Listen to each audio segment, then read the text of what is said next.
رب اشرح لي صدري ويسر لي امري واحلل عقدة من لساني يفقهوا قولي. اللهم ربنا الهمنا رشدنا واعذنا من شرور انفسنا. اللهم ارنا الحق حقا وارزقنا اتباعه وارنا الباطل باطلا وارزقنا اجتنابه. آمین یا رب العالمین. اب یہاں خطاب کا رخ ہے حضور کی طرف. فَلَعَلَّكَ بَاخِعٌ نَفْسَكَ عَلَىٰ آثَارِهِمْ.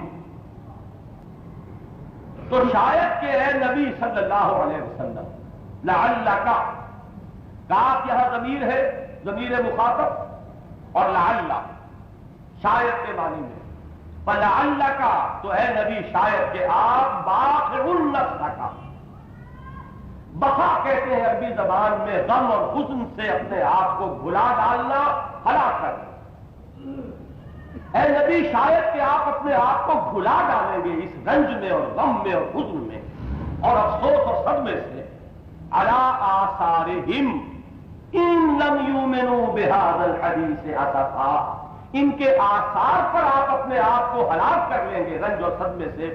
میں لفظ آثار کو ابھی جو کا تو رکھ رہا ہوں، اس کی وجہ میں بعد میں بیان کروں گا. آیت کی کنسٹرکشن جو ہے الفاظ کا ربط، اس کا درو بر سمجھ لیجیے، پھر آثار کا مراد کیا ہے اس پر بحث ہوگی. فَلَعَلَّكَ بَاخِعٌ نَفْسَكَ عَلَىٰ آثَارِهِمْ.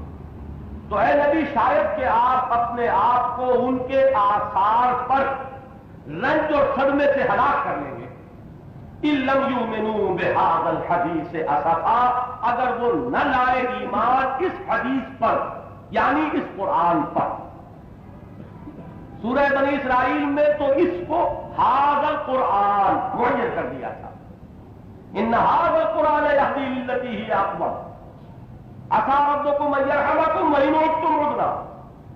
رحمت خداوندی نے ایک آخری موقع تمہیں دیا ہے یہودیوں، یہ کتاب اب آئی ہے ہادی بن کر، رہنما بن کر. اگر تم اس کے دامن میں آتے ہو تو گویا کہ دامن رحمت خداوندی میں آ گئے. لیکن اگر تم نے اس کو قبول نہ کیا تو پھر ان عدتم عدنا، تو پھر وہی سزا جو پہلے ہم نے تمہیں دی ہے اس سے کہیں بڑھ کر وہ سزا ہم تمہیں دیں گے. یہ دھمکی، یہ تہدید تھی یہود کے لیے، اور وہی دھمکی ہے جو اب یہاں پر نصارہ کے لیے آ رہی ہے. اگر اس بات پر، اس قرآن پر، بہذا الحدیث، یہ لفظ جو ہے قرآن مجید میں کئی جگہ آیا ہے قرآن کے لیے. سب سے زیادہ معروف اکثر حضرات کو یاد ہوگا فَبِأَيِّ حَدِيثٍ بَعْدَهُ يُؤْمِنُونَ.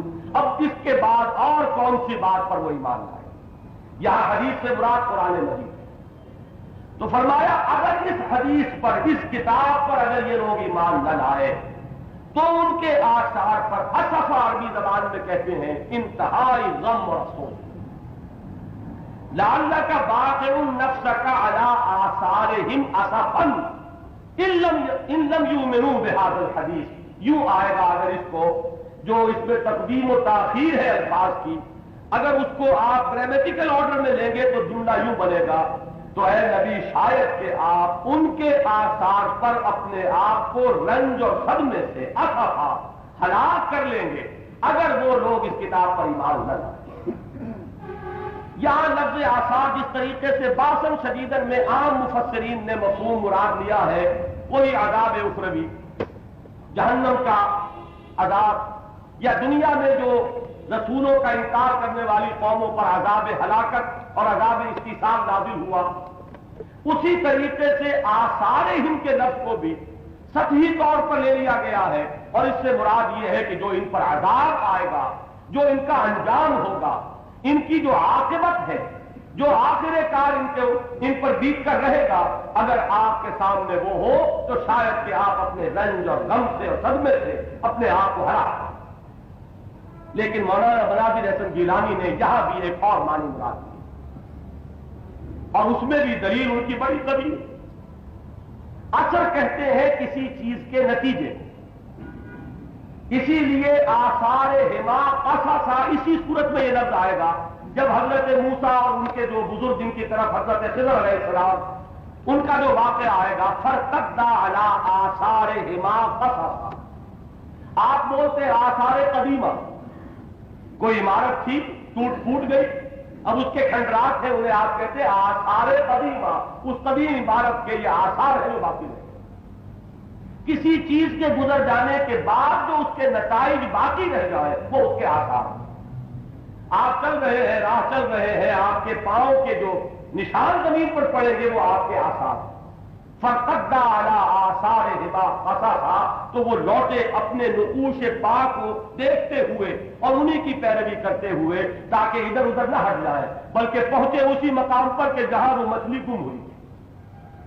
تو آثار کے معنی اب یہاں کیا ہوئے، اس پر بحث کی ہے، اور بہت ہی اس میں جو معنی کا ایک سمندر پنہا ہے وہ اس تدبر اور غور و فکر کے نتیجے میں مولانا مناظر احسن گیلانی نکال کر لائے کہ یہ جو عقیدہ ہے، عقیدہ بلدیت، اس میں جو ایک کج دیوار کی بنیاد قائم کی ہے مذاہب عالم نے، اس سے زیادہ کج عقیدہ، اس سے زیادہ غیر معقول عقیدہ، آپ کو معلوم ہے کہ انہیں توحید اور تثلیث کے چکر سے نجات نہیں ملی آج تک۔ وہ اگر ان پر اعتراض وارد کرے اپنی اعتراض، تو وہ توحید کے دامن میں پناہ لیتے ہیں کہ ہم یہ ایک ہی مانتے ہیں تینوں کو، یہ تین میں ایک ہے، ایک میں تین ہے، اور ذرا ان کو چھوڑ دیا جائے تو وہ فوراً تثلیث جو ہے اسی توحید میں سے برابر ہو جاتی ہے۔ اس درجے غیر معقول، نامعقول عقیدہ پورے مذاہب کی تاریخ میں کسی اور مذہب میں اس کے بنیادی عقائد میں اس سے زیادہ غیر معقول کوئی عقیدہ نہیں۔ اس کا نتیجہ کیا نکلا اسے سمجھنے کی ضرورت ہے۔ یہ آثار ہم، یہ ان قوموں نے جن کو موقع ملا تھا کہ قرآن مجید کو اگر وہ قبول کرتے، جیسا کہ قبول کیا حضرت نجاشی نے رحمت اللہ علیہ، انہیں رحمت اللہ علیہ اس لیے کہہ رہا ہوں رضی اللہ تعالیٰ عنہ نہیں کہ وہ حضور سے ملاقات نہیں ہو سکی، اس لیے وہ صحابی نہیں ہے، انہیں ہم تابعی شمار کرتے ہیں۔ تو حضرت نجاشی رحمت اللہ علیہ کو توفیق ملی، ہرقل کو توفیق نہیں ملی، اس کے پاؤں میں ایک عظیم مملکت جو ہے وہ ایک بڑی بھاری بیڑی بن کر پڑ گئی، مملکت ہاتھ سے جاتی دیکھی تو وہ ہدایت جو منکشف ہو چکی تھی وہ اس سے محروم رہ گئی۔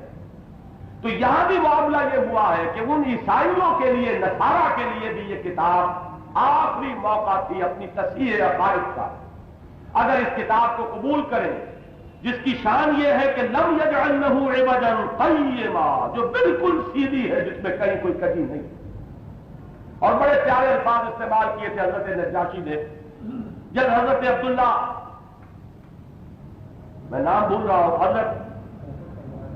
حضرت جعفر طیار رضی اللہ تعالی عنہ نے ان کے دربار میں جب سورہ مریم کی آیات پڑھی تو وہ دربار بھی تو بہرحال حبشہ کا دربار تھا، کہیں بیٹھے ہوئے ہیں، شاید زمین ہی پر بیٹھے ہو، تو آتا ہے کہ ایک تنکا اٹھایا زمین سے اور کہا کہ جو کچھ تم نے مسیح کی حقیقت بیان کی ہے سورہ مریم میں، دوسرا رکوع اس کا کبھی پڑھیے گا، مسیح اس تنکے کے برابر بھی اس سے زیادہ نہیں تھے، بالکل یہی حقیقت ہے مسیح کی جو قرآن مجید بیان کرتا۔ اس شان کے ساتھ انہوں نے حقیقت کا اعتراف کیا اور اس کا اعلان کیا، اور جب انہوں نے دیکھا کہ ان کے اپنے درباری جو ہے ذرا ناک بھو چڑھا رہے ہیں تو انہوں نے کہا یہ حکومت تم نے مجھے نہیں دی ہے، یہ اللہ کا عطیہ ہے میرے پاس، میں تم میں سے کسی کی ناراضی کی کوئی پرواہ نہیں کرتا۔ تو یہ جرأت رندانہ ہے، اللہ جس کو چاہے دے دے۔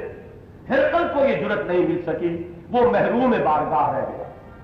تو یہاں میں یاد کر رہا تھا کہ عیسائیوں کے لیے موقع یہ تھا، اگر قرآن مجید نے، سینٹ پال نے جو گمراہی پیدا کر دی تھی، قرآن نے آ کر اس کو چھاٹ دیا بالکل، اور حقیقت جو ہے اس کو علم نشرہ کر دیا کہ یہ تھی حقیقت مسیح کی، یہ ہے حضرت مسیح علیہ السلام، ذالک عیسی ابن مریم قول الحق الذی، یہ ہے وہ قول حق فیہ یمترون، جس میں انہوں نے خام خواہ کے شکوک و شبہات پیدا کر دیے، یہ ہے حقیقت مسیح ابن مریم۔ تو ان کے لیے موقع تھا کہ یہ باز آتے اور دنیا اس ہلاکت کے کنارے پر نہ پہنچی ہوتی جس کنارے پر کہ آج نوع انسانی پہنچی ہوئی۔ میری ان دو باتوں میں جو ربط و تعلق ہے اسے سمجھ لیجئے، اور اسی سے در حقیقت فتنہ دجالی کی جو حقیقت ہے وہ واضح ہو۔ یہ جو اس دور میں سائنس اور علوم اور ٹیکنالوجی اور فنون اور فلسفے، یہ سب کے سب گویا کے مذہب سے ایک بیزاری، شدید بیزاری ان سب کے اندر رچی بسی ہوئی۔ آج فکر و فلسفہ بالکل اس رخ پر پروان کر رہا ہے کہ اس میں کسی خدا اور آخرت اور کسی وحی اور نبوت اور رسالت کا سرے سے کہیں ذکر کا موقع نہیں۔ ساری سائنس ڈیولپ ہو رہی ہے، وہ سائنس کا جن کا موضوع ہے آیات ربانی، ان فی خلق السماوات والارض واختلاف اللیل والنہار والفلک التی تجری فی البحر بما ينفع الناس وما انزل اللہ من السماء من ماء فاحیا به الارض بعد موتها وبث فيها من كل دابة وتصريف الرياح والسحاب المسخر بين السماء والارض۔ یہ موضوعات کس کے ہیں؟ یہ سائنس کے موضوعات ہیں۔ یہ بارش کیا ہے، یہ ہواؤں کے چلنے کا نظام کیا ہے، یہ سورج کی تپش کیا ہے، یہ نظام کشش کیا ہے، یہ کس طریقے سے پانی کے اوپر تیر رہے ہیں یہ کشتیاں اور یہ جہاز اتنے اتنے بڑے ساز و سامان لے کر، یہ تمام ہی تو سائنس کے موضوعات ہیں۔ قرآن یہ کہتا ہے لآیات لقوم یعقلون، یہ تو نشانیاں ہیں اللہ کی، ان میں اللہ کی حکمت کی نشانیاں، اللہ کی قدرت کی نشانیاں، اس کے کمال علم کی نشانیاں۔ برگ درختان سب در نظر ہوشیار، ہر ورق دفتر اصل معرفت کردگار۔ یہ شیخ سعدی اس وقت کہہ رہے تھے جبکہ ابھی مائکروسکوپ ایجاد نہیں ہوئی تھی، جبکہ ہم نے پتوں کا سیکشن لے کر دیکھا نہیں تھا کہ اس میں کیا کچھ ہو رہا ہے، کہ ایک فیکٹری ہے تو ہر پتے کے اندر لگی ہوئی، فوٹو سنتھیسس کا عمل ہو رہا ہے، سولر انرجی کنورٹ ہو رہی ہے اور اس کو اس شکل کے اندر تبدیل کیا جا رہا ہے۔ ہر پتا جو ہے کارخانہ ہے، ایک عظیم فیکٹری ہے جو لگی ہوئی۔ برگ درختان سب در نظر ہوشیار، ہر ورق دفتر اصل معرفت کردگار۔ لیکن بدقسمتی بدبختی دیتی ہے نوع انسانی کی کہ جب اس کا علم اس انتہا کو پہنچا کہ اس نے وہ چیزیں ایجاد کرنی کہ اس پتے کے اندر جو عمل ہو رہا ہے اس کی باریکیوں میں جا کر اسے سمجھ لیا، تب بھی وہ اللہ کی نشانی بن کر اس کے سامنے نہیں آیا، وہ محجوب سے محجوب تر ہوتا چلا گیا خدا سے۔ آج خدا ہمارے ذہن سے، ہمارے وہم سے، ہمارے خیال سے دور تک اور بعید سے بعید تر ہوتا چلا جاتا۔ وجہ کیا ہے؟ یہ ہے اصل سوال۔ اگر ذرا آپ 200-250 برس پیچھے جھانک کر دیکھیں، جہاں سے کہ تاریخ انسانی کے اس دور جدید کا آغاز ہوتا، رینائسنس کا دور، تحریک احیاء علوم، سب سے پہلے تحریک مذہب کے اندر اصلاح کی تحریک ابھری۔ وہ کس کے خلاف بغاوت تھی؟ چرچ کے خلاف بغاوت تھی۔ ایک انتہائی مستبد نظام تھا، ایک انتہائی ظالمانہ نظام تھا، ایک انتہائی ڈکٹیٹرانہ نظام تھا جو چرچ کی صورت میں مسلط تھا۔ 2 خدائیاں انسانوں کے کندھوں پر، 2 جوئے تھے ان کے 2 کاندھوں پر، ایک طرف بادشاہ ڈیوائن رائٹس آف کنگز کا ایک دعویٰ لیے ہوئے اور دوسری طرف چرچ ہے جو ان پر مسلط ہے، اور ان دونوں نے انسانوں کا خون چوسا۔ انہوں نے نذرانے لیے، انہوں نے خراج لیے۔ مانگنے والا گدا ہے، صدقہ مانگے یا خراج۔ اور وہ جو چرچ کا نظام تھا جس میں کہ پوپ کے پاس اور پوپ کے حواریین اور نائبین کے پاس اختیار مطلق آ گیا تھا، جس چیز کو چاہے حلال کر دے، جس چیز کو چاہے حرام کر دے۔ یہ خشت اول چونے حد میں مار کر سوریا بھی ربت دیوار کر، یہ ولدیت کا نامعقول عقیدہ جس کا نتیجہ یہ نکلا کہ مذہب کے بارے میں یہ بات تسلیم کر لی گئی کہ مذہب کو معقولیت سے کوئی سروکار نہیں، عقل کا اور مذہب کا کوئی رشتہ ہے ہی نہیں۔ مذہب تو ڈوگما ہے، عقیدہ ہے، عقیدے کا عقل سے کیا کرنا؟ عقل انسانی سے جب مذہب کو اس طریقے سے طلاق دلوائی گئی اور ان کے درمیان جب کامل سیپریشن کر دی گئی اور ایک بالکل غیر معقول نظام مسلط کر دیا گیا اور پوپ کو اختیارات کلی ہو گئے، وہ بائی ڈیکری رول کر رہا ہے، جس طریقے سے کہ کوئی مستبد ڈکٹیٹر جو ہے وہ آرڈیننس نافذ کر دے، اسی طریقے سے پوپ کو اختیار ہے، جس چیز کو چاہے حلال کر دے، جس چیز کو چاہے حرام کر دے۔ اور دنیا نے وہ عجوبہ بھی دیکھا کہ ہمارے زمانے میں پوپ صاحب نے یہودیوں کو بری کر دیا حضرت مسیح کے سولی چڑھانے سے۔ یہودیوں کا کوئی جرم نہیں، یہ ان کی سیاسی مصلحتیں ہیں۔ پوری کی پوری تاریخ کو، یعنی سب سے زیادہ دشمنی جس قوم سے ہونی چاہیے تھی اور جس سے انہیں رہی ہے 2000 برس تک، اس کو ایک ہی آرڈر ہے کہ جس سے انہوں نے اس کو ختم کر دیا، کل عدم ہو گیا کہ یہ یہود بری ہیں، حضرت مسیح علیہ السلام کو سولی پر چڑھانے کا جرم ان کا نہیں ہے۔ یہ اختیارات مطلقہ اور عقل اور مذہب کے درمیان یہ کامل گوٹ، کامل دوئی، یہ ہے وہ چیز جس نے مذہب سے نفرت پیدا کی، جس نے مذہب کے خلاف بغاوت پیدا کی، جس نے ہر عاقل شخص کے ذہن میں، جس کے اندر بھی سوچ اور سمجھ کے کوئی بھی مادہ پیدا ہوا، اس کے اندر مذہب سے، نہ صرف عیسائیت سے، اس لیے کہ ان کے نزدیک مذہب اور عیسائیت مساوی تھی، مذہب ان کے نزدیک عیسائیت تھی، لہذا نفس مذہب کے خلاف بغاوت، یہاں تک کہ خدا کے نام سے دشمنی اور خدا کے نام سے عداوت، انہوں نے شعوری طور پر اپنے آنکھوں اور کانوں کے اوپر پردے ڈال دیے کہ پوری کائنات کا مشاہدہ کریں گے لیکن خدا کو کہیں نہیں دیکھیں گے، خدا کو دیکھنے سے آنکھیں بند۔ وہ جو کہا گیا کہ ختم اللہ علی قلوبہم وعلی سمعہم وعلی ابصارہم غشاوہ، انہوں نے کس کس چیز کو پار کر نہیں دیکھ لیا؟ لہو خورشید کا کر کے اگر ذرے کا دل چیرے وہ بھی بالفعل ہو گیا، ایک ایک ذرے میں قوت کا جو خزانہ جو مخفی اور مضمر ہے اس کو انہوں نے دیکھ لیا، چاند پر وہ جا پہنچے، تمام سماوی اور ارضی آیات جو ہے اللہ کی وہ ان پر منکشف ہوتی چلی گئی، بہیں ہما وہ خدا سے دور تر ہوتے چلے۔ آج وہ دور ہے تاریخ انسانی کا کہ لا دینیت جو ہے وہ اصل موضوع ہے، یہ مسلم اصول ہے، کبھی دنیا میں ایسا نہیں ہوا مذہب میں کجروی آئی ہو، مذہب میں اونچ نیچ آئی ہے، اس میں کوئی شک نہیں، گمراہیاں مختلف بھیس بدل کر آئی ہیں، لیکن یہ کہ ایسا کبھی تاریخ انسانی میں نہیں ہوا کہ لا مذہبیت کو ایک متفق علیہ اصول کی حیثیت سے اختیار کیا تھا۔ لا دینیت جو ہے اجتماعیات انسانیہ کا اصل اصول قرار پا اور اسے فخر کے ساتھ اس کا اعلان کیا جائے ہم ایک سیکولر نظام ہے، ہماری حکومت ایک سیکولر حکومت ہے، یہ چیز فخر کی بنیاد بن جائے، یہ در حقیقت سارا نتیجہ کس کا ہے؟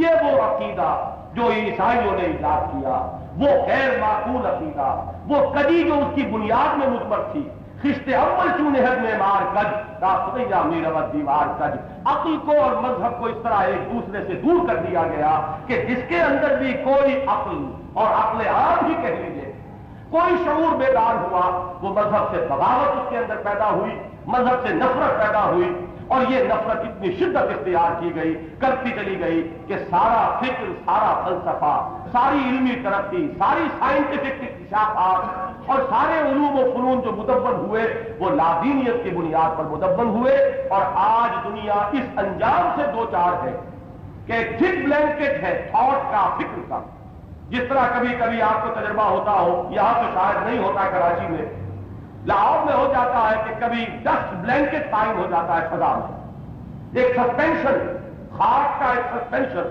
سانس لینا دوبر ہو جاتا ہے، لیکن یہ کہ وہ کئی میل اونچا ایک بلینکٹ ہے کہ جو پورا مسلط ہے فضا میں، اسی طریقے سے آج پورے ارضی پر ایک وہ ڈسٹ بلینکٹ ہے تھاٹ کا، تھاٹ بلینکٹ ہے جس کے اندر کفر ہے، الحاد ہے، مادہ پرستی ہے، صرف ان اسباب و علل کا انہی پر سارا غور و فکر ہے، اسی کا سارا سوچ بچار ہے۔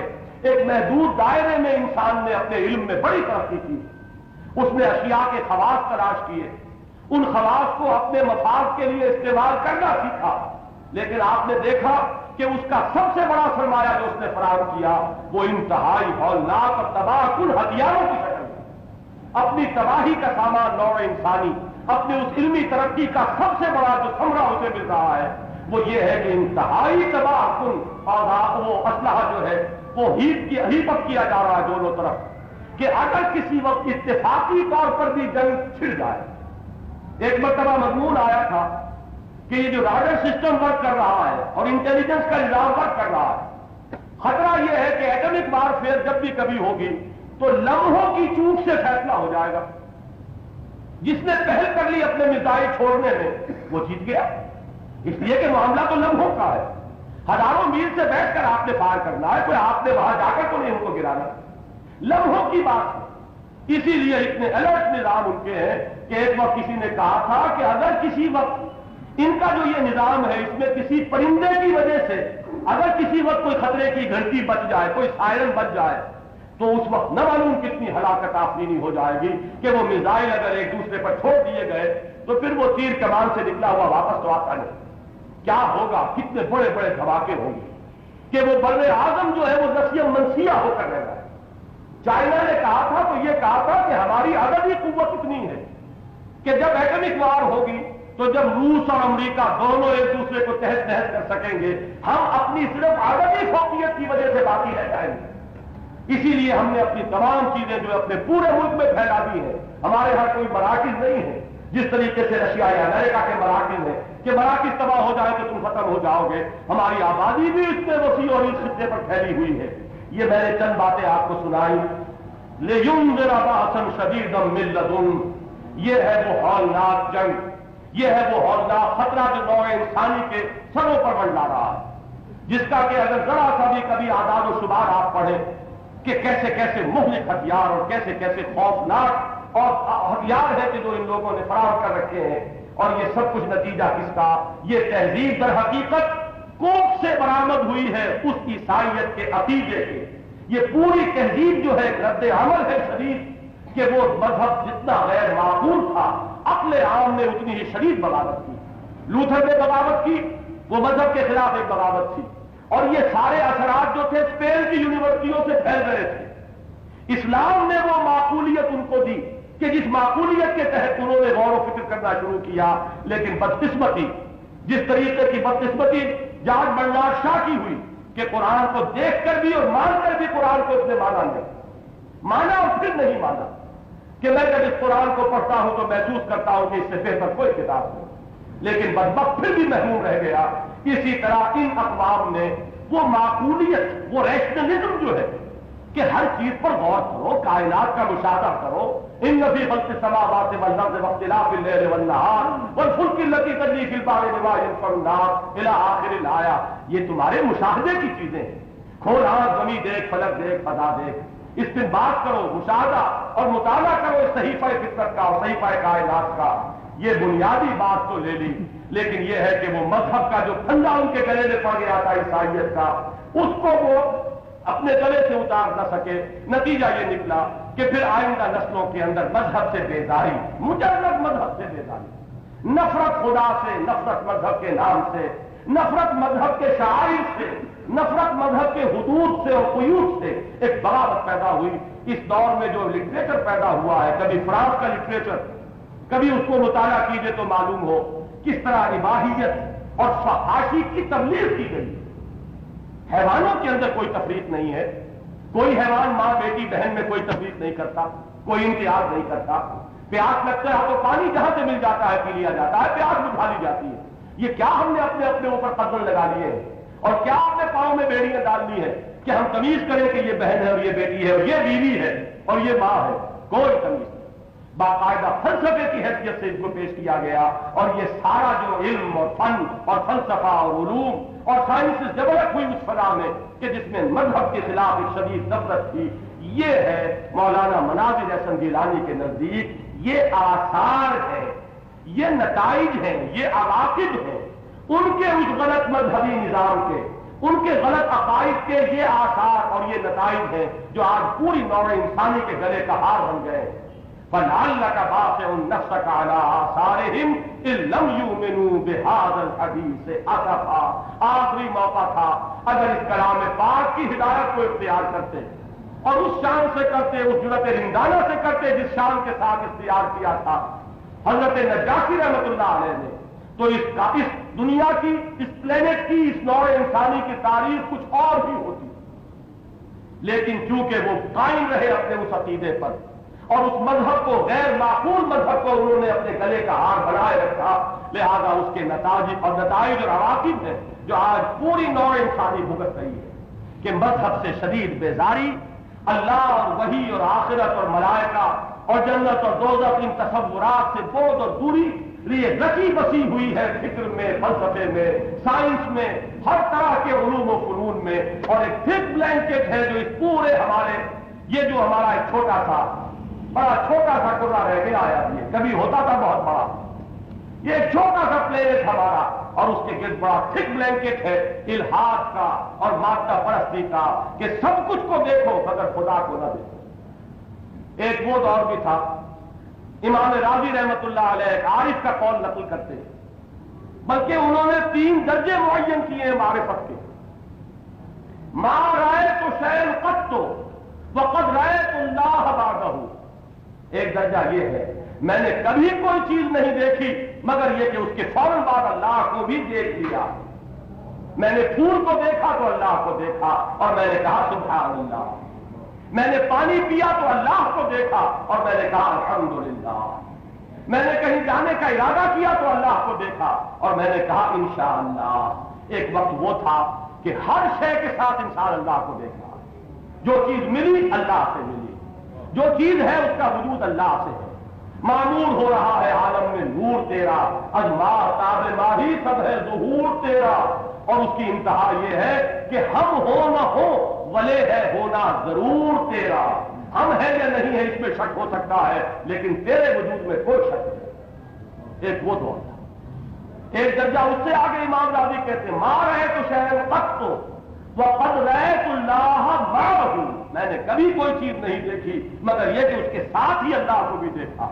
اور ایک درجہ وہ بھی ہے کہ ماں رأیت شیئا قط الا وقد رأیت اللہ قبلہ، میں نے کسی شے کو نہیں دیکھا مگر اس سے پہلے اللہ کو دیکھا۔ اس لیے کہ ہر شے کا وجود اللہ سے، جس چیز کو بھی دیکھا محسوس کیا کہ یہ سب مظاہر ہے، حقیقت اس کی اللہ۔ جو کچھ نظر آ رہا ہے یہ مظاہر کائنات، وہ شعر بڑا پیارا شعر کہ ردائے لالا گل پردہ ماہو انجم، جہاں جہاں وہ چھپے ہیں عجیب عالم، یہ اللہ ہے چھپا ہوا اس کائنات میں، ان مظاہر میں مضمر ہے وہ حقیقت الحقائق، وہ ہے در حقیقت وجود اس کا ہے، یہ سب ظواہر جو ہے ان کی کوئی حقیقت نہیں۔ ایک وہ دور تھا اور ایک آج کا دور ہے کہ سب کچھ دیکھ لیا اللہ کو نہیں دیکھا۔ چاند پہ ہوا ہے ہمیں وہاں کوئی اللہ نہیں ملا، کوئی فرشتے نہیں ملے، کوئی جنت دوزخ نہیں ملی، ہم نے تو ہر چیز کو چیر کر دیکھ لیا۔ یہ نظام آپ سے آپ روا دوا ہے، نموت و نحیا، ہم خود ہی زندہ رہتے ہیں خود مرتے ہیں، اور ہمارا یہ پورا نظام جو ہے آپ سے آپ چل رہا ہے۔ کچھ قواعد ہیں لگے بدے، کچھ فزیکل چینجز ہیں، کچھ کیمیکل چینجز ہیں، کچھ اشیاء کا ایلیمنٹس کا انٹریکشن ہے، ان سے یہ نظام آپ سے آپ چل رہا ہے۔ کچھ ایکشنز ہیں، کچھ ری ایکشنز ہیں، ان سب سے یہ نظام آپ سے آپ روا دوا ہے۔ یہ ہے آج کا فکر۔ اچھے بھلے اللہ کے ماننے والے بھی خدا کو مانتے ہیں تو اسی طرف پر مانتے ہیں کہ پیدا کرنے والا تو وہ ضرور ہے، لیکن یہ کہ پیدا کر کے اب وہ بیٹھا ہے۔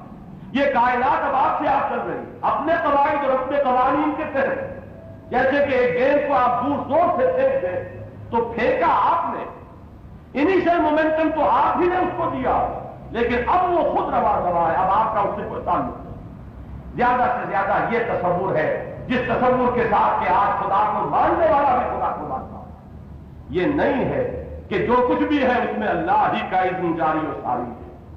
وہ بات جو کہی تھی شیخ عبد القادر جیلانی نے اپنے بچے سے اپنے انتقال کے وقت کہ میرے بچے اس حقیقت کو ذہن نشین کر لے کہ لا فاعل فی الحقیقت ولا مؤثر الا اللہ، اس حقیقت کے اعتبار سے کوئی فاعل حقیقی نہیں، کوئی مؤثر حقیقی نہیں سوائے اللہ۔ جو کچھ ہو رہا ہے اس کے کیے ہو رہا ہے۔ پیاس پانی سے نہیں بجھتی، اللہ کے اذن سے بجھتی۔ اللہ کی مرضی نہ ہو پانی پیے جاؤ گے پیاس نہیں بجھے۔ بھوک کھانے سے نہیں مٹتی، اللہ کی اذن سے مٹتی ہے۔ کھانا کھاتے رہو گے لیکن بھوک نہیں مٹے گی اگر اللہ نہیں چاہے گا۔ آگ نہیں جلاتی، اللہ کا اذن ہے کہ جس کے تحت جلاتی ہے، خود نہیں جلاتی۔ اور آگ نے نہیں جلایا حضرت ابراہیم کو علیہ الصلوۃ والسلام۔ پانی اپنی سطح برقرار رکھتا ہے اذن رب سے، یہ کوئی اس کا اپنا حادثہ نہیں، اللہ کی عطا کی ہوئی خاصیت ہے اور برقرار رہے گی جب تک اللہ چاہے۔ جب اس کا حکم ہوگا پانی اپنی سطح برقرار نہیں رکھے گا، بلکہ کان کل فرق کالطود العظیم کہ عصائے موسیٰ پڑا اور سمندر تھک گیا اور ہر حصہ جو ہے ایک بہت بڑے تودے کے مانند کھڑا ہو گیا۔ یہ بھی ہوا۔ یہ ہے اللہ کا ماننا اس معنی میں کہ جس معنی میں ماننا چاہیے، اور یہ در حقیقت اس عیسائی تہذیب جس کی بنیاد میں مذہب سے بیزاری اور مذہب سے دوری اور بوجھ اور خدا سے عداوت اور مذہب کے شاعر سے ایک عداوت جو ہے یہ اس پہ کوٹ کوٹ کر رکھی بسی ہوئی ہے، اس کے آثار ہے جو آج ہم دیکھ رہے ہیں کہ سب کچھ دیکھ کر بھی انسان خدا کو نہیں دیکھ پاتا۔ فَلَعَلَّكَ بَاخِعٌ نَفْسَكَ عَلَىٰ آثَارِهِمْ، اے نبی صلی اللہ علیہ وسلم شاید کہ آپ ان کے اس عقیدے کے جو عواقب اور نتائج ہیں، جو اس کے نتیجے نکلنے والے ہیں نوع انسانی کے حق میں، شاید ان کے پیش نظر رنج اور غم اور صدمے سے اپنے آپ کو ہلاک کر لیں اگر انہوں نے اس کتاب پر ایمان اختیار نہ کیا، اس کتاب کی تصدیق نہ کی، ان لم یؤمنوا بهذا الحدیث اسفا انا جعلنا ما على الارض زینۃ لها لنبلوهم ایہم احسن عملا۔ آج میں نے جمعے میں ایک بات عرض کی تھی، جو حضرات وہاں موجود تھے انہیں یاد ہوگا کہ میں نے اس سورہ مبارکہ کا عمود معین کیا تھا کہ دنیا کے ظاہر، اس کی زیبائشیں اور آرائشیں، اس کی زینتیں، اس کی چہل پہل، اس کی رونقوں سے دھوکہ نہ کھانا، اس کے فریب میں نہ آنا، اس عروس ہزار داماد سے دل نہ لگانا، اسے گزرگاہ سمجھنا، اور جتنا کہ راستے سے تعلق ہوتا ہے اس سے زیادہ اس سے تعلق نہ رکھنا۔ یہ ہے 100 باتوں کی ایک بات جسے آپ کریں۔ کل ہدایت کا منبع اور سرچشمہ یہ ہے، انسان کی راست روی کے لیے اصل اساس یہ، اور اصل گمراہی اور اصل ہلاکت اور اصل بربادی جو ہے وہ یہ ہے کہ تم اسے اپنا گھر سمجھ بیٹھو، یہاں دل لگا لو، اس پر ریجھ جاؤ، اس پر فریفتہ ہو جاؤ، اور اپنی دوڑ دھوپ، اپنی سعی و جہد، اپنی قوتیں اور صلاحیتیں اسی کے حصول میں صرف کر دو، مرتکز کر دو۔ یہ ہے اصل ہلاکت، یہ ہے اصل بربادی۔ یہ اس سورہ مبارکہ کا عمود ہے۔ عمود کیوں سمجھیے؟ ایکسس ہے، جس کے گرد اس کے تمام حصص جو ہیں، جتنے حصے ہیں اس کے، وہ اس کے گرد مربوط نظر آئیں گے کہ مرکزی مضمون یہ۔ اب یہ جو اس رکوع میں، پہلے رکوع میں جو اس عمود کا سرا، یوں سمجھیے کہ ایک رسی تنی ہوئی ہے، 2 کھوٹے گڑے ہوئے ہیں اور ایک رسی تنی ہوئی ہے ان کے ساتھ بنی ہوئی، اس کا ایک سرا جو ہے وہ یہاں ہے پہلے رکوع میں، اور اس کا دوسرا سرا جو ہے وہ آخری رکوع میں ہے۔ ان دونوں سروں کو اس وقت دیکھ لیجئے۔ اگر اس عمود کو آپ نے معین کر لیا تو پھر اس سورہ مبارکہ کا جز بجز جب ہم مطالعہ کریں گے تو ہر مضمون جو ہے وہ اس رسی میں معلوم ہوگا کہ ٹھیک پرویا ہوا نظر آئے۔ وہ جو یہاں جو کھوٹا بڑا ہوا ہے اس کے عمود کا، وہ یہ ہے کہ انا جعلنا ما علی الارض زینۃ لها لنبلوهم ایہم احسن عملا۔ ہم نے بنا دیا ہے جو کچھ کہ اس زمین پر ہے اسے اس کے لیے زینت، زیبائش۔ یہ جو ابھی آپ ذرا نکلے، کیسی کیسی زیبائشیں نظر آئیں گی، کیسی کیسی زینتیں نظر آئیں گی، کیسی کیسی دل کو لبھانے والی اور رجھانے والی چیزیں نظر آئیں گی۔ یہ عالیشان عمارتیں، یہ اسکائی اسکریپرز ہیں، یہ 150 منزلہ عمارتیں، یہ شاندار فلکموت عمارتیں، اور اس کا فرنیچر اور اس کا ساز و سامان، اور یہ انتہائی بھڑکیلی اور چمکیلی اور طویل کاریں زناٹے کے ساتھ آپ کے پاس سے نکل جانے والی، ان میں سے ایک ایک چیز جو ہے وہ اعصاب میں ارتعاش پیدا کرتی ہے، اچھے اچھوں کو ایک دفعہ ہلا دیتی ہے۔ انا جعلنا ما علی الارض زینۃ لها، ہم نے یہ سنگھار اس زمین کا کیا، ہم نے اس کو یہ زیبائش اور آرائش عطا کی، ہم نے اس کے اندر یہ رونقیں رکھی ہیں، یہ چہل پہل رکھی ہے۔ کس لیے رکھی ہے؟ لنبلوهم، تاکہ ہم انہیں آزمائیں۔ یہ ہے اصل کانٹے کی تول والی بات، اس کو سمجھ لیجیے۔ یہ امتحان ہے تمہارا اس دنیا کی زندگی کا اصل مقصد۔ خلق الموت والحیات لیبلوکم ایکم احسن عملا، سورہ ملک میں ارشاد فرمایا 29ویں پارے کی پہلی سورت۔ یہ موت اور حیات کا سلسلہ اس لیے تخلیق فرمایا اللہ نے کہ تمہیں آزمائے کہ کون ہے تم میں سے اچھے عمل کرنے والا۔ یہ ابتلا ہے، یہ آزمائش ہے۔ زندگی یہ کل زندگی نہیں، اصل زندگی تو موت کے بعد ہے۔ یہ جو زندگی کی تمہید ہے جسے تم زندگی سمجھ بیٹھے ہو، کل زندگی، یہ جو کتاب زندگی کا دیباچہ یا مقدمہ ہے جسے تم اپنی لاعلمی میں کل کتاب سمجھ بیٹھے ہو، یہ تو اس کا دیباچہ ہے، اس کی تمہید ہے، اس کا مقدمہ ہے۔ بلکہ تمہید اور دیباچے اور مقدمے کی بھی کوئی نسبت و تناسب کا معاملہ ہوتا ہے کتاب کے ساتھ، اس زندگی کی تو کوئی نسبت اس کے ساتھ ہے نہیں۔ وہ ابد الآباد کی زندگی، ہمیشہ ہمیشہ کی زندگی، والآخرۃ خیر وابقیٰ، اس زندگی کے ساتھ یہ جو زندگی ہے اس کا دیباچہ جو ہے، اس کی غرض و غایت صرف یہ ہے کہ ایک سلیکشن کرنی ہے، اللہ نے انتخاب ہونا ہے۔ یہاں اللہ چن لینا چاہتا ہے کچھ لوگوں کو، وہ لوگ کہ جو یہاں رہتے ہوئے حقائق کائنات سے غیب میں ہوتے ہوئے ان حقائق کو سمجھے، ان پر یقین کریں، ان پر ایمان لائیں اور طالب بنے ان اشیاء کے کہ جو بظاہر نظر تو نہیں آ رہے۔ اس دنیا کے چھل فریب سے متاثر ہونے کی بجائے اپنی نگاہوں کو مرتکز رکھے اس آخرت پر جو اس وقت موجود نہیں، جو نگاہوں کے سامنے نہیں، جسے کسی نے دیکھا نہیں۔ چین کے ایک حکیم کنفیوشس کا ایک جملہ ہے، بہت پیارا جملہ، دیر از نتھنگ مور ریئل، کیونکہ میں نے تو اس کا انگریزی ترجمہ ہی پڑھا ہے اس لیے میں وہ الفاظ ہی آپ کے سامنے کوٹ کر رہا ہوں۔ There is nothing real more real than what can not be seen and there is nothing more certain than that which can not be heard. جو چیز دیکھی نہیں جا سکتی اس سے زیادہ حقیقی شے اور کوئی نہیں، اور جو چیز ان کانوں سے سنی نہیں جا سکتی اس سے زیادہ یقینی بات اور کوئی۔ یہ جو تمہارے حواس کے زد میں جو کائنات یا اس عالم کا ایک تھوڑا سا حصہ آ گیا ہے، اس کے ماوراء ایک عظیم عالم ہے، اور وہ حقیقی عالم ہے جس کے بارے میں حضور نے فرمایا کہ ما لا عین رات ولا اذن سمعت وما خطر علی قلب بشر، جس کا نہ کسی کو کوئی خیال کبھی آ سکا، نہ کسی آنکھ نے دیکھا، نہ کسی کان نے سنا، جو اس عالم پر یقین کریں، جو اپنی عقل کی آنکھ سے دیکھیں، اپنے دل کی آنکھ سے دیکھیں، اپنے دل کے کانوں سے سنیں۔ دم چیز پیامل شنیدی نہ شنیدی در خاک تو یک جلوہ آلے ندیدی دیدن دیگر آموز شنیدن دیگر آموز۔ یہ جو ابھی ہم آیت نمبر 6 میں پڑھ کر آئے فَلَعَلَّكَ بَاخِعٌ نَفْسَكَ عَلَىٰ آثَارِهِمْ إِن لَّمْ يُؤْمِنُوا بِهَٰذَا الْحَدِيثِ أَسَفًا، جس پر تفصیلی گفتگو ہو چکی ہے، یہیں سے سمجھ لیجئے کہ دجالی فتنہ حقیقت میں کیا ہے۔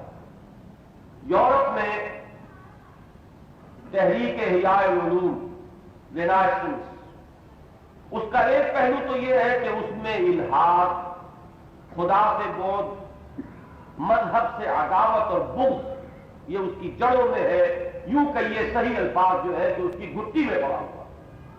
لیکن دوسرا پہلو یہ ہے کہ جب مادہ اور اس کے خواص انسان کی تحقیق اور مطالعے اور مشاہدے کا موضوع بنے تو اس میں کوئی شک نہیں کہ بڑی عظیم اکتشافات انسان نے بظاہر خفتہ و خوابیدہ مظاہر قدرت کے پردوں میں دیکھا کہ عظیم عظیم توانائیاں مخفی۔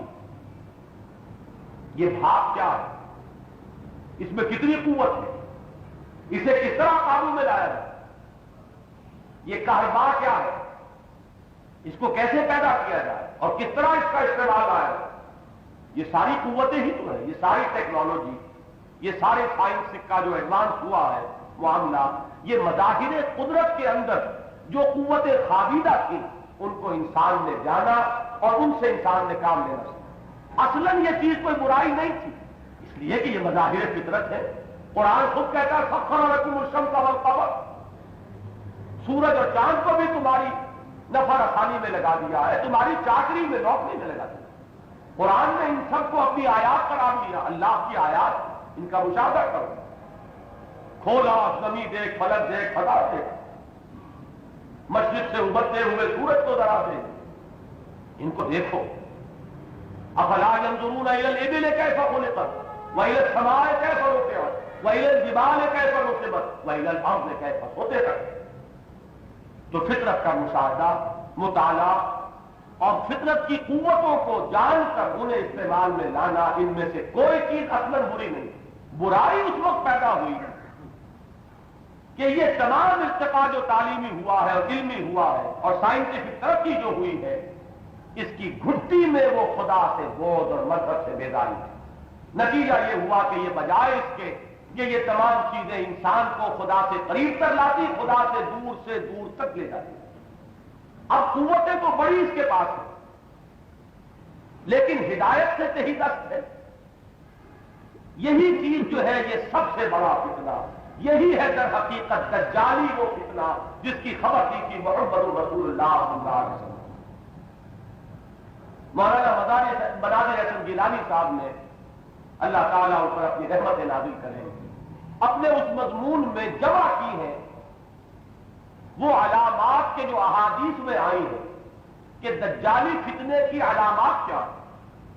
ان سب کا احساس اگر کیا جائے تو ایک نتیجہ نکلتا ہے کہ دجال کو عناصر فطرت اور عناصر قدرت پر ایک غیر معمولی اختیار حاصل ہو جائے، اس کے لیے فاصلہ بے معنی ہو جائے۔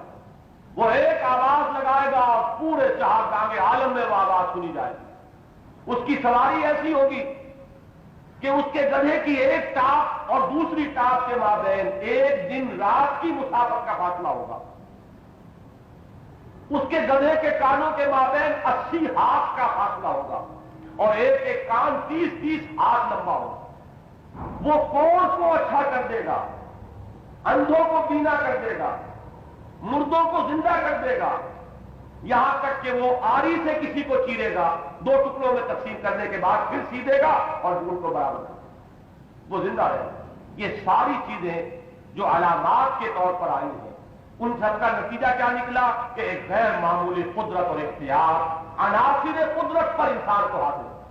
وہ ویرانے سے کہے گا کہ فصلیں اگاؤ اور فصلیں اگیں گی، لہلہائیں گی۔ وہ حکم دے گا فضا کو کہ بارش برساؤ اور بارش برسے۔ وہ زمین کو حکم دے گا کہ اپنے خزانے نکال دے اور زمین اپنے خزانے اس کے پیچھے لگا دے گی۔ لیکن اس کے ساتھ ہی اس کی پیشانی پر لکھا ہوگا کاف پہ رے، کفر لکھا ہوگا۔ اس تہذیب کی نمایاں ترین چیز کفر ہوگا، خدا کا انکار ہوگا، اور وہ اپنی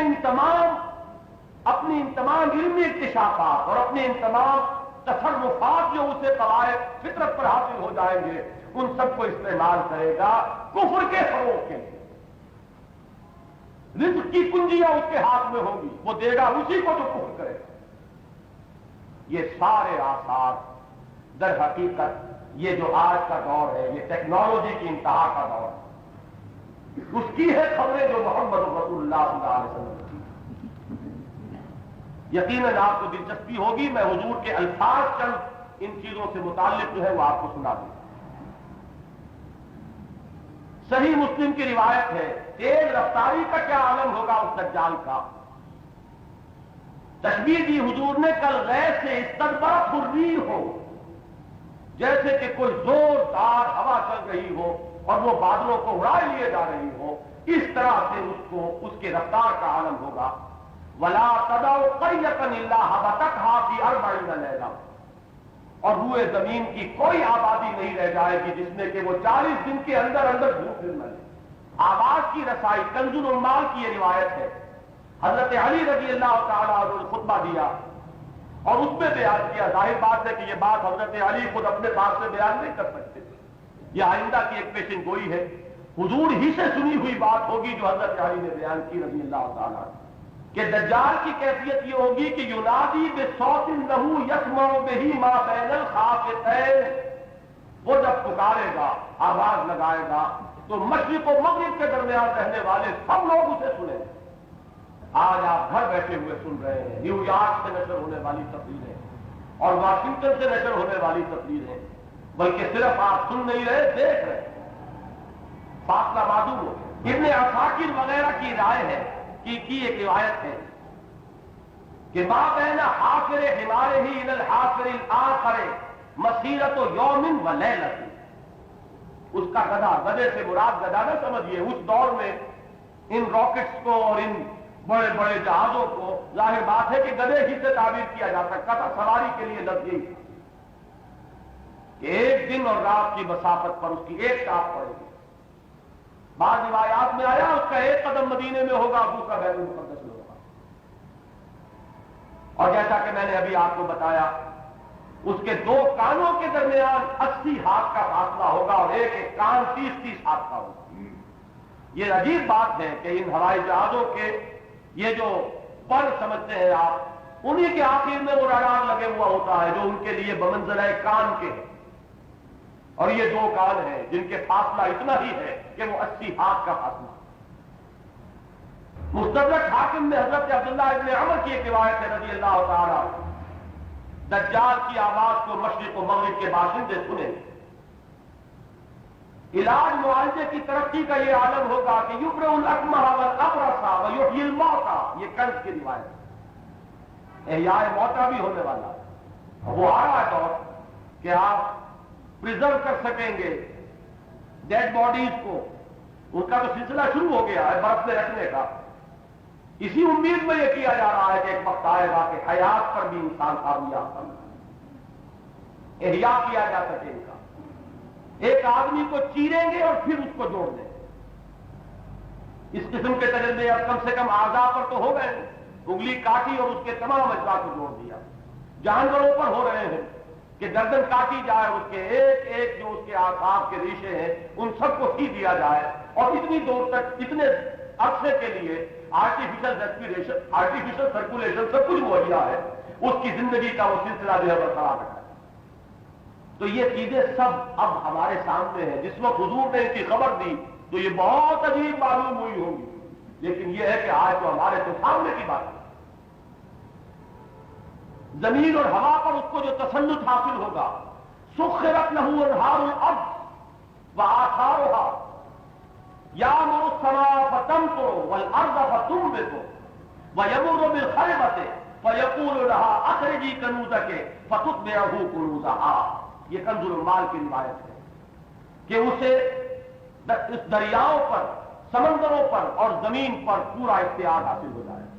وہ آسمان کو حکم دے گا کہ پانی برسا، وہ پانی برسائے، اور وہ زمین کو حکم دے گا کہ نباتات اگا، اور وہ اگائے گی. اور وہ زمین کو حکم دے گا، وہ کسی بالکل ویران آبادی پر سے گزرے گا اور کہے گا کہ اے زمین اپنے خزانوں کو نکال، اور وہ زمین اپنے خزانے نکال حاضر ہے. ایک عجیب بات آئی ہے ان روایات میں کہ دجال کا ایک کرشمہ یہ بھی ہوگا، یا ایک دجل یہ بھی ہوگا، فریب کا ایک راستہ یہ بھی وہ اختیار کرے گا کہ وہ مردوں کی ارواح کو لے کر آئے گا اور ان کو ممثل بھی کر دے گا.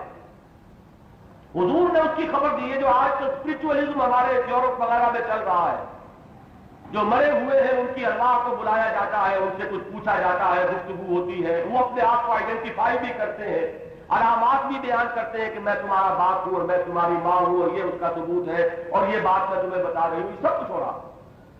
عجیب بات حضور نے فرمائی، یہ اصل میں ان کی ارواح نہیں ہے، یہ شیاطین جن ہے کہ جو یہ دھوکہ دینے کے لیے آئے گے دجال کی ایک ساتھی بن کر، اور وہ تمثل اختیار کریں گے کسی کے باپ اور کسی کی ماں کا، اور وہ آ کر کہیں گے کہ بیٹے ہم ہیں تیرے ماں اور تیرے باپ، اور تو اس دجال کا ساتھ دے. یہ بھی جو کچھ شعبدے بازی ہو رہی ہے، اس کی خبر محمد رسول اللہ صلی اللہ علیہ وسلم نے دی ہے، اور ساتھ ہی وضاحت کر دی تھی کہ اس دھوکے میں نہ پڑنا. یہ وہ ارواح نہیں ہوں گے ان کے فوت شدہ والدین کی، بلکہ یہ شیاطین جن. ایک بات جو میں عرض کر چکا، انہ مکتوب بین عینیہ کافارا. عجیب ہے، یہ بخاری کی روایت ہے. اس کی دونوں آنکھوں کے مابین پیشانی پر لکھا ہوا ہوگا کافر، اور اس کو حروف مقطعات کی شکل میں لایا گیا. اور کس شان سے لکھا ہوا ہوگا کہ یقرأہ کل مومن کاتب او غیر کاتب، جسے ہر مومن پڑھ لے گا چاہے وہ لکھا پڑھا ہو یا نہ ہو. یعنی یہ اس تہذیب کی نمایاں چھاپ ہوگی جو اندھوں کو بھی نظر آئے، اور گمان یہ کرتا ہوگا کہ میں مومن ہوں. مومن آئے گا لیکن پھر اس کے ساتھ ہو جائے گا ان وسوسوں کی وجہ سے، ان شبہات کی وجہ سے جو اس کے دل میں ڈالے. یہ آپ کی تعلیم، یہ نظریات جو آپ پڑھا رہے ہیں بڑے فخر کے ساتھ اپنی اولاد کو، اور آپ سمجھتے ہیں کہ یحسنون صنعا، خوب پڑھا رہے بچے نے، بڑے اعلیٰ نمبر حاصل کیے، فرائڈ کا فلسفہ پڑھوایا، ڈارون کا نظریہ پڑھوایا، اور نہ معلوم کیا کیا اعلیٰ بلا پڑھوائی. وہ سب کچھ پڑھانے کا نتیجہ لیا. ایک آخری روایت میں سنا دوں، آخر من یخرج الیہ النساء، سب سے آخر میں جو دجال کی طرف نکلیں گے ان کی فوج میں جو شامل ہوں گی وہ عورتیں ہوں گی. عورتوں کا فتنہ جب بیدار ہو جائے گا تو یوں سمجھو کہ دجالی فتنہ اپنے پورے عروج کو پہنچ گیا.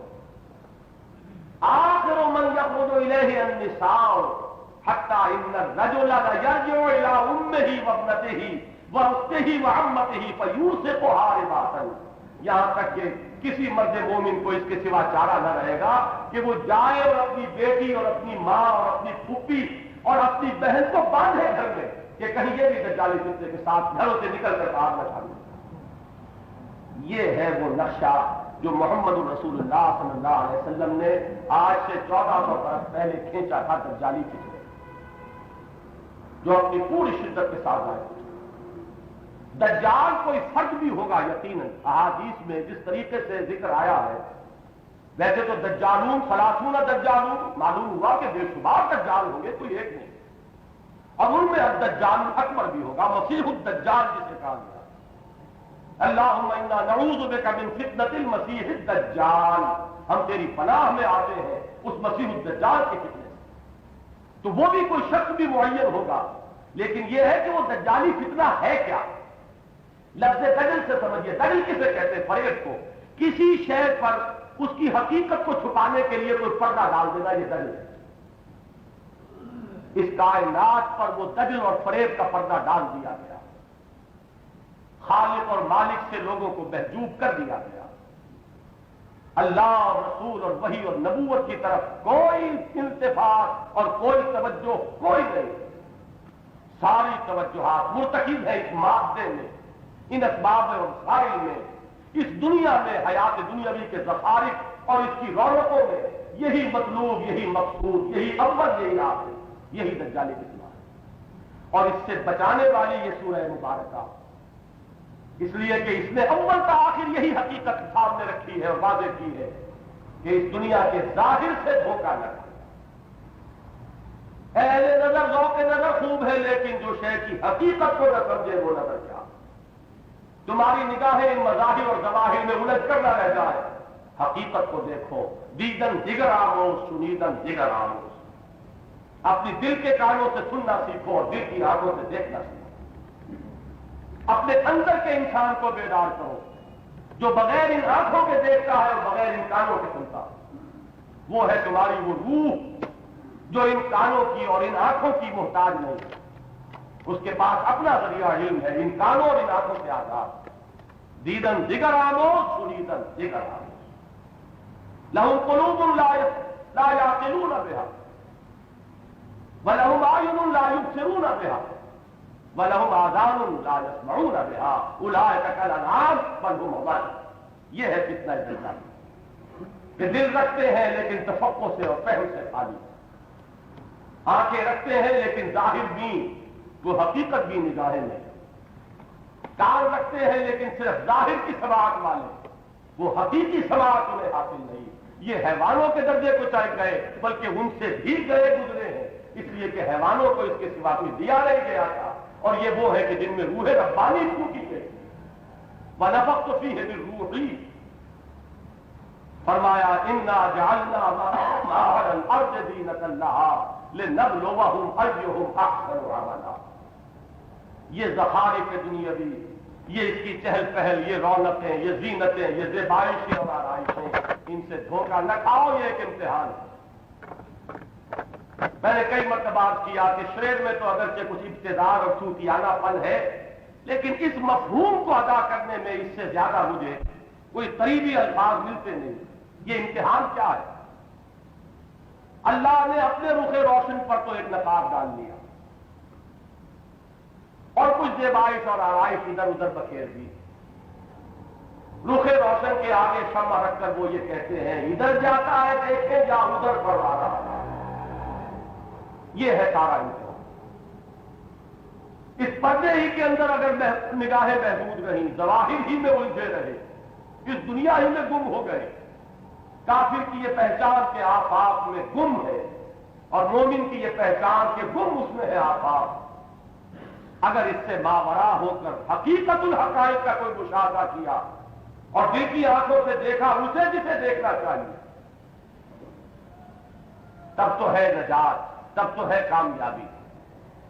اور اگر الجھ کر رہ گئے ان ظواہر میں اور اسی کو مطلوب و مقصود بنا لیا تو ہلاکت ہے اور بربادی۔ ایک حدیث سن لیجئے، احسن عملا پر سوال کیا گیا حضور سے، حضرت عبداللہ ابن عمر رضی اللہ تعالی عنہما یہ بیان کر رہے ہیں کہ انہ سأل النبی صلی اللہ علیہ وسلم، انہوں نے خود سوال کیا حضور سے، من احسن عملا، حضور وہ کون ہے جسے قرآن احسن عملا سے تعبیر کر رہا ہے؟ حضور نے جواب دیا، الفاظ سنیے، احسنهم عقلا واورعهم محارم اللہ واسرعكم فی طاعته سبحانہ، جن کی عقلیں بیدار، حقیقت بین، اور جو اللہ کی حرام کی ہوئی چیزوں سے سب سے زیادہ بچنے والے، اور جو اللہ کی اطاعت میں سب سے زیادہ سرگرمی اختیار کرنے والے ہو، وہ ہے احسنکم عملا، تم میں بہترین جو ہے عمل کے اعتبار سے وہ۔ تو یہ امتحان ہے، یہ آزمائش ہے۔ علامہ اقبال نے اسے اس شعر میں خوب ادا کیا ہے کہ قلزم ہستی سے تو ابھرا ہے مانند حباب، اس زیاں خانے میں تیرا امتحان ہے زندگی۔ یہ زندگی، یہ حیات دنیاوی ایک امتحانی وقت اور آزمائش کل یہ کہ ادھر جاتا ہے دیکھے یا ادھر پروانہ آتا، سارا بوائل ڈاؤن کر لیجئے پورے مسئلے کو، وہ امتحان بھی۔ وَإِنَّا لَجَاعِلُونَ مَا عَلَيْهَا صَعِيدًا جُرُزًا، یہ چہل پہل، یہ رونقیں اس زمین کی اور حیات دنیاوی کی دائم نہیں ہے، قائم نہیں ہے، باقی نہیں ہے، آنی و فانی۔ ایک وقت آئے گا اِنَّا لَجَاعِلُونَ مَا عَلَيْهَا صَعِيدًا جُرُزًا، صعید کہتے ہیں ایک تٹیل میدان، کہیں کچھ نہ ہو، کوئی ہریاول نہیں، کوئی خوبصورتی، کوئی رعنائی نہیں، چٹیل میدان۔ صعیداً ذرا کا بھی آئے گا اسی میں، جس پر پاؤں پھسلے، کوئی چیز ہے ہی نہیں، پھسلوا میدان۔ اور جروزہ کہتے ہیں، رجل جروز کہتے ہیں اس شخص کو جو کسی اگر دسترخوان پر بیٹھے تو سب چک کر جائے، سارا صاف کر دے۔ اور ارض جذور کہتے ہیں اس کو کہ جس میں فصل کٹ چکی ہو، اب کچھ نہ رہ گیا۔ وَإِنَّا لَجَاعِلُونَ مَا عَلَيْهَا صَعِيدًا جُرُزًا، جب وہ امتحانی وقفہ ختم ہوا، یہ سارا خراب جو ہم نے بنایا ہے یہ امتحان کے لیے، تمہیں جانچے اور پرکھے۔ جب اس کی وہ غرض و غایت پوری ہو گئی، امتحان کا وقفہ ختم ہو گیا، اس سب کو ہم ملیا لے کر دکھتی الارض دکن دکا، اس زمین کو کوٹ کوٹ کر چپٹا کر دیا جائے، لا عوج فیہا ولا امتا، نہ اس میں کوئی اونچ نیچ رہ جائے گی، نہ کوئی ٹیڑھ، یہ چٹیل میدان ہے۔ اور وہی میدان حشر ہوگا، اسی زمین میں سے پھر اٹھایا جائے گا، منہا خلقناکم وفیہا نعیدکم ومنہا نخرجکم تارۃ اخری۔ اب سنو فیصلے، اب نتیجہ امتحان اعلان کا ہونے والا، ذالک یوم التغابن، وہ ہے ہار اور جیت کے فیصلے کا دن۔ اس روز پتہ لگے گا کہ کون جیتا اور کون ہارا۔ یہ دو آیات جو ہیں، یہ میں نے عرض کیا کہ ان کو اس سورہ مبارکہ کے عمود میں ایک سرے کی حیثیت سے پہچان لی، اور آخری رکوع میں بھی اس آیت کو اسی وقت دیکھ لیجئے کہ جہاں یہ دوسرا سرا اس رسی کا ہے جس کھوٹے سے بندھا ہوا، قُلْ هَلْ نُنَبِّئُكُمْ بِالْأَخْسَرِينَ أَعْمَالًا، اے نبی کہیے صلی اللہ علیہ وسلم، آیت نمبر 103، کیا ہم تمہیں متنبع کر دیں، خبردار کر دیں؟ ننبئکم، تنبیہ نبا سے بنا ہے، نبا کہتے ہیں کسی اہم خبر کو۔ عما یتساءلون عن النبأ العظیم الذی هم فیہ مختلفون، نبا بڑی خبر، تنبیہ باب تفعیل، کوئی بڑی اہم خبر سنانا، یہ متوجہ کرنے کے لیے ایک بڑا عمدہ اور مؤثر اسلوب ہے۔ قل هل ننبئکم بالاخسرین اعمالا، اے نبی کہیے کہ کیا ہم تمہیں بتا نہ دیں کہ کون ہے سب سے زیادہ گھاٹے اور ستارے میں اپنے اعمال کے اعتبار سے۔ اکثرین جمع ہے اکثر کی، اکثر افعل التفصیل، سب سے زیادہ ستارے میں، سب سے زیادہ گھاٹے۔ اعمال عمل کی جمع، عمل اور فعل میں یہ فرق ہے کہ فعل کسی بھی کام کو کہہ دیتے ہیں اور عمل کہتے ہیں ایسے کام کو جس میں محنت لگتی ہو، مشقت لگتی، محنتیں بھی کی، مشقتیں بھی کی، صبح سے شام تک کمر توڑ دینے والی مشقت، 8 گھنٹے کو کی اگر اینٹیں دھوئی جا رہی ہیں، یا کہیں پھاوڑا چلایا جا رہا ہے، یا کہیں کا قلم چلایا جا رہا ہے، طرح طرح کی پیچیدگیاں، طرح طرح کی الجھنیں، افسروں کی ڈانٹ اور ڈپٹ، اور ان کی گھڑکیاں اور ان کی دھمکیاں، اور مثلوں کی بھی اب تو نگاہیں جو ہے وہ باغیانہ نگاہ ہے، ان سب کی چکی کے دو پارٹوں کے مابین پسے ہوئے، لیکن پھر ستارے میں پھر بھاگے پھر ٹوٹے۔ یہ کون لوگ ہیں؟ اب ذرا سا جواب دیکھیے، قرآن کا اسلوب یہ پہلے سوال کرتا پھر جواب دیتا تاکہ ذہن پوری طرح متوجہ ہو جائے، ریسپٹیو ہو، قبول کرے۔ قل هل ننبئكم بالاخسرین اعمالا الذین ضل سعیهم فی الحیاۃ الدنیا۔ ضل گمراہ ہو گیا، بھٹک گیا، راستے سے ہٹک گیا، یہ ضل۔ وہ لوگ کہ جن کی سعی بھٹک گئی، جن کی جد و جہد، جن کی دوڑ دھوپ، جن کی بھاگ دوڑ وہ بھٹک کر رہ گئی۔ تیر اگر اپنے نشانے پر لگا تو ٹھیک، اور اگر ہدف سے ہٹ گیا تو وہ تکا ہے، وہ تیر نہیں۔ تمہارے اندر توانائیاں، تمہارے اندر قوتیں، تمہارے اندر صلاحیتیں، تمہارے اندر استعدادات ہم نے رکھی کہ کس لیے؟ تاکہ تم آخرت بناؤ، عاقبت بناؤ، خدا کو راضی کرو۔ وہ جو کہا اقبال نے، اگر اس کو اس معنی میں لیں کہ یزداد کمندہ ورہ ہمت مردانہ، خدا کو مطلوب و مقصود بناؤ۔ کیا یہ دنیا کی حقیر سی چیزوں کے پیچھے پڑے ہوئے، یہ آنی جانی اور فانی چیزیں، اپنی بہترین توانائیاں اسی میں کھپا دی۔ آپ سوچئے، صبح سے شام تک کی محنت سے آپ کچھ پیسے حاصل کرتے ہیں، اور ان پیسوں کو فرنیچر پر، اینٹ اور گارے پر، زیبائش و آرائش پر، کن چیزوں پر؟ یہ آپ کا خون ہے، یہ آپ کی توانائیاں ہیں، یہ آپ کی قوتیں ہیں، یہ آپ کا وقت ہے، یہ سارا سرمایہ ہے جو اللہ نے آپ کو دیا، جس کو آپ نے کنورٹ کیا کس چیز میں؟ جس سے کوئی تعلق دائمی نہیں، جو بہرحال یہی رہ جانا۔ فرمایا الذین ضل سعیہم فی الحیاۃ الدنیا، جن کی سعی و جہد بھٹک گئی، اصل منزل سے ہٹ گئی، جس کا مطلوب ہونا چاہیے تھی آخرت، وہ کھپ کر رہ گئی صرف اس دنیا میں، گم ہو کر رہ گئی اس حیات دنیاوی میں۔